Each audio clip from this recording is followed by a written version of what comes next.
Assalamualaikum warahmatullahi wabarakatuh. Bagaimana kabarnya hari ini teman-teman? Semoga teman-teman semua dalam keadaan sehat ya.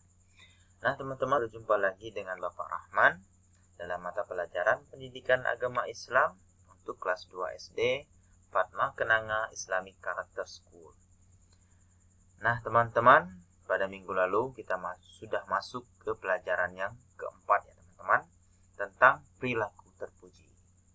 Nah, sekarang kita masuk ke pelajaran yang kelima.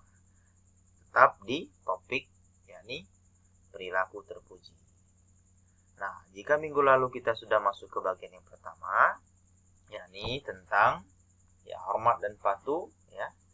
Kemudian kita masuk ke topik yang kedua. Namun, sebelum kita masuk ke topik yang kedua, ada beberapa hal yang perlu teman-teman persiapkan ya. Yang pertama, teman-teman dimohon untuk duduk yang rapi ya, duduk yang rapi serta fokus ya.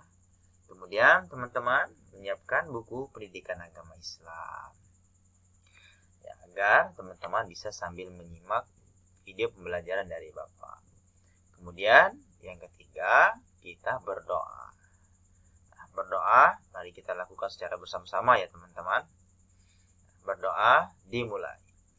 Bismillahirrahmanirrahim.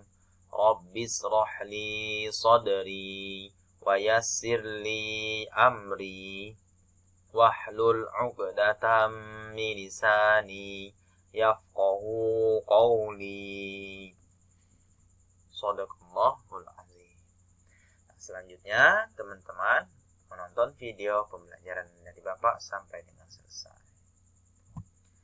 Nah, teman-teman, kita sudah masuk ya tentang tema perilaku terpuji ya, teman-teman. Itu teman-teman masih ingat ya pengertian dari perilaku terpuji. Nah, perlu kita ulang ya, teman-teman ya. Perilaku terpuji adalah sikap ya, segala sikap, ucapan dan perbuatan yang baik sesuai dengan ajaran Islam. Nah, baik itu ucapan maupun sikap teman-teman ya yang baik serta perbuatan dan sesuai dengan ajaran Islam, maka itu disebut dengan perilaku terpuji.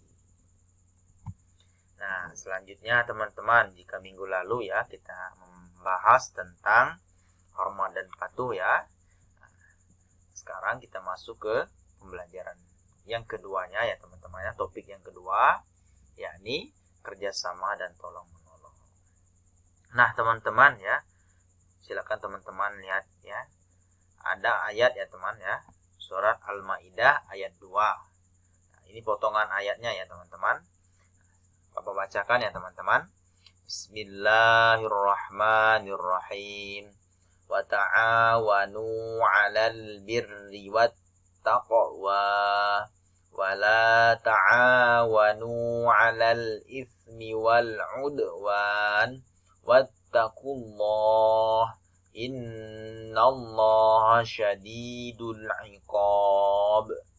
Nah, yang artinya, dan tolong menolonglah kamu dalam mengerjakan kebajikan dan takwa, dan jangan tolong menolong dalam berbuat dosa dan pelanggaran, dan bertakwalah kamu kepada Allah, sesungguhnya Allah amat berat siksanya. Nah teman-teman ya, dalam surat Al-Maidah ya, potongan ayat yang kedua ini ya menjelaskan tentang ya perintah untuk saling kerjasama dan tolong menolong. Nah, dalam bentuk tolong menolong apa?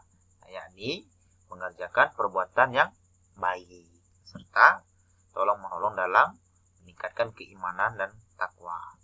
Nah, di sini ada juga larangan teman-teman ya. Ayat ini berisi larangan. Larangan seperti apa? Larangan tolong menolong dalam berbuat dosa. Nah, contohnya apa ya teman-teman? Salah satunya mencuri. Kita tidak boleh tolong menolong ya dalam melakukan perbuatan dosa seperti mencuri. Kemudian ya teman-teman, pada terakhir ayatnya ya, yakni bertakwalah kamu kepada Allah. Artinya di sini diperintahkan kita untuk bertakwa kepada Allah, menyembah Allah, melaksanakan perbuatan yang baik dan menjauhkan perbuatan yang buruk, meninggalkan perbuatan yang buruk ya. baik itu sekecil apapun kita tinggalkan. Kita wajib meninggalkan perbuatan yang buruk. Nah, sesungguhnya Allah amat berat siksanya. Nah, di sini ada perhitungan teman-teman. Artinya, ketika kita melakukan perbuatan buruk, maka siksa Allah sangatlah berat. Nah, selanjutnya, ya. Nah, di sini Bapak sudah menyediakan gambar ya teman-teman ya. Salah satu ya, tolong menolong ya, seperti ini ada anak-anak tarik tambang teman-teman. Nah, di dalam tarik tambang ini teman-teman, jika teman-teman tidak tolong menolong, ya, tidak saling membantu, tentu ya dalam kegiatan tersebut kita tidak akan mendapatkan kemenangan ya teman-teman ya. Makanya kita diajarkan untuk tolong menolong. Ini sebagai contoh ya teman-teman. Kemudian di bawahnya ada ya, bapak-bapak sedang membangun rumah secara kerjasama dan tolong menolong. Nah, hikmah dari kerjasama dan tolong menolong apa ya teman-teman? Nah, silakan teman-teman lihat ya. Yang pertama, meringankan beban satu sama lain.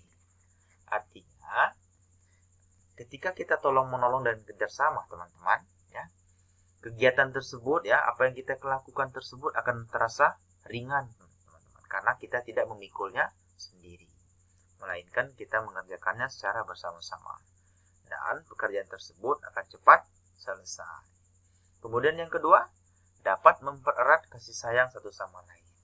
Nah, di sini juga hikmah dari tolong menolong dan kerjasama ya, teman-teman bisa mempererat kasih sayang satu sama lain, ya, mempererat tali silaturahmi ya. Kayak ada yang belum kenal, kita tiba-tiba jadi kenal, itu ya bisa mempererat kasih sayang satu sama lain. Kemudian yang ketiga, mewujudkan sikap saling menghormati satu sama lain. Nah, dalam kerjasama dan tolong menolong ya, dapat menimbulkan ya sikap yang saling menghormati teman-teman ya, seperti pelajaran yang minggu lalu ya, ada wujud ya saling menghormati satu sama lain. Kemudian contoh tolong menolong ini ada dua teman-teman ya, contoh dalam berbuat baik dan contoh dalam berbuat buruk.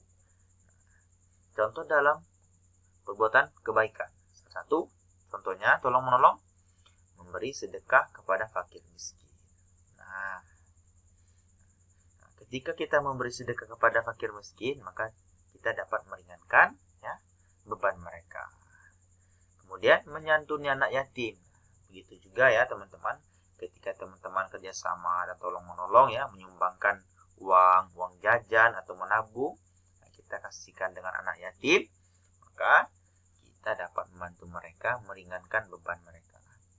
Kemudian ya, contoh menolong ya, menjenguk teman yang sakit. Ini juga kita ya dapat menimbulkan rasa simpati ya teman-teman ya. Harus kita jenguk ketika teman-teman kita sedang sakit. Nah, di sini ya ada bentuk tolong menolong dan kerjasamanya. Artinya ketika teman kita sakit, kita merasa perlu menjenguk ya, itu membuat kita ada sifat tolong menolong dan kerjasama untuk membuat orang yang sakit merasa semangat. Kemudian mengajak teman belajar bersama, ini salah satu juga contoh dalam tolong menolong dalam kebaikan. Kemudian ya, yang terakhir membantu teman dalam kesusahan. Nah, ini juga ya tolong menolong ya yang baik teman-teman, yang membantu teman dalam keadaan kesusahan. Kemudian ada juga tolong menolong dalam keburukan. Nah, ini yang harus kita tinggalkan teman-teman. Jangan sampai kita ada andil ya dalam perbuatan tersebut. Yang pertama, memberi contekan saat ujian. Nah, ini tidak boleh teman-teman, ini hukumnya haram ya. Kemudian yang kedua, membantu teman bolos sekolah. Ini juga tidak diperbolehkan ya teman-teman.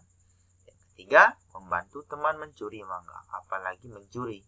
Nah, ketika masuk dalam tubuh teman-teman makanan yang hasil dari pencurian tersebut, maka di dalam darah tersebut, dalam daging teman-teman tersebut terdapat makanan yang haram.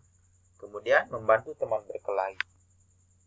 Nah, ini juga tidak diperbolehkan teman-teman, karena dapat menimbulkan ya kerusakan, baik itu kerusakan lingkungan, terutama kerusakan dalam diri teman-teman sendiri.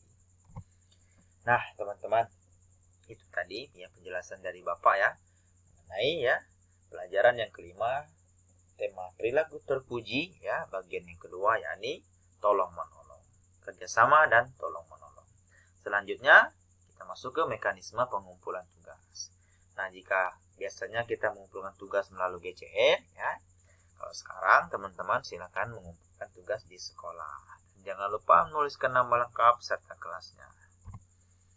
Kemudian untuk tugas teman-teman ya, harus teman-teman kerjakan di rumah, yakni mengerjakan latihan soal halaman 49 bagian B. Jika kemarin teman-teman mengerjakan halaman 48 bagian A, sekarang 49 bagian B. Selamat mengerjakan teman-teman, dan terima kasih sudah menonton video Bapak sampai selesai ya.